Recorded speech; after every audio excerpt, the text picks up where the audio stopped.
It's a great time to be alive. The FHL season is starting in a few weeks. 38 games of pure adrenaline and then the playoffs. But we're getting way ahead of ourselves.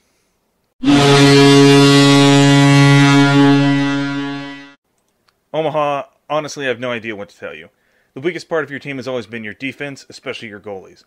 Rather than swap them out after games, you leave one in basically all season while the others wallow in shame, frustration, and self-pity. But there's always hope. You just have to build a solid core that you can expand on, and a goalie that doesn't turn into Swiss cheese when they're put in front of the net.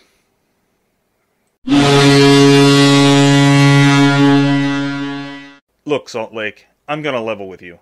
The entire fucking galaxy celebrated when you were knocked out of the playoffs for the first time in 7 years. I'm fairly sure I heard Jar Jar Binks cry out, "Weesa free," at some point.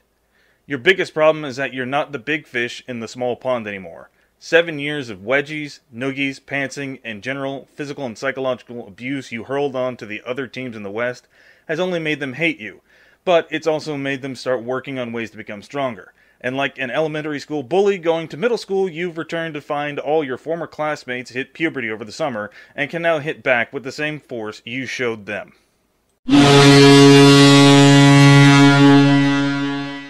Honestly, Memphis moving out of the East was the best thing to ever happen to them. It's like when your 38-year-old friend finally moves out of his mother's basement. It's actually given them the ability to flourish rather than be trampled over by all the other teams in the East. There are a few things that need to be tweaked, but they could easily become a contender later on.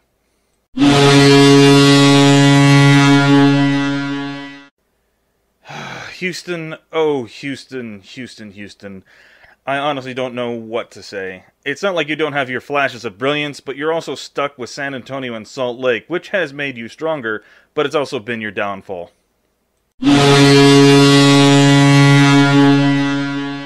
Stop spending your XP on stupid shit, Jacksonville. Spend it towards player growth and not perks. You might actually make more than one postseason in a row.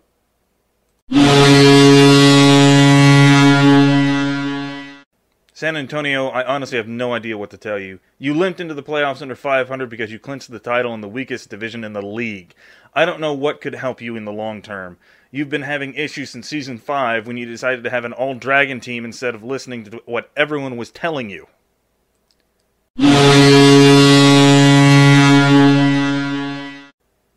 Well, who didn't see this coming?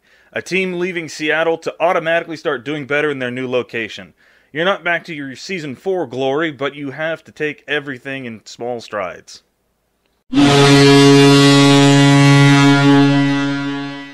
Saskatoon, you've gone from the league's punching bag to going to the postseason 4 times in a row.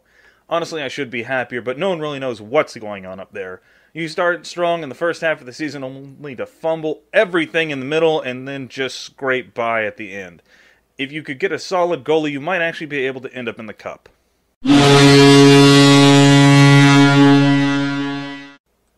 Thunder Bay. The Philadelphia Eagles of the FHL. Yes, we all know about how you beat Salt Lake to win the cup that one time, but that was also before they became the 7-season juggernaut. Since then, you've been stuck on an endless treadmill of mediocrity. You either end up getting knocked out of the postseason in the conference semis, or you find yourself stuck in the middle of the league standings.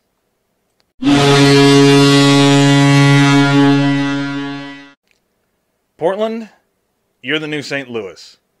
I'm honestly not sure if that's a compliment or an insult.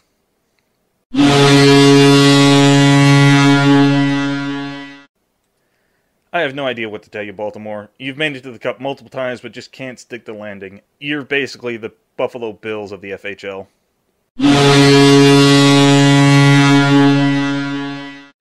Just like Memphis and Downriver, Lexington is flourishing after they moved conferences. Only question now is whether or not they could do better this season. I got nothing, Erie. Same for you, Newfoundland. The two of you are tied for the most cup losses, only behind Baltimore. But you both keep finding yourselves in the postseason almost every year, so you're doing something right.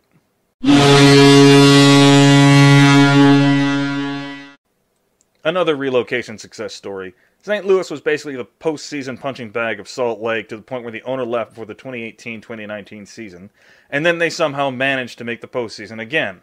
But now they're in the East and managed to clinch their division last year, proving the success in the West wasn't a fluke. Maybe this year they will finally do it and win the cup.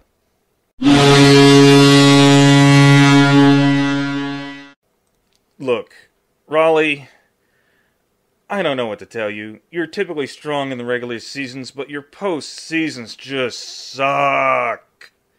You keep getting knocked out in the first round of the wild card, or barely getting knocked out in the postseason due to shitting the bed in the last 10 games.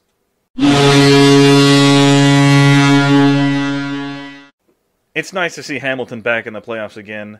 You just have to figure out how to have consistent appearances now and not get knocked out in the first round. Seriously, what was up with that? You choked after being the top of the league. Is Peyton Manning on the payroll?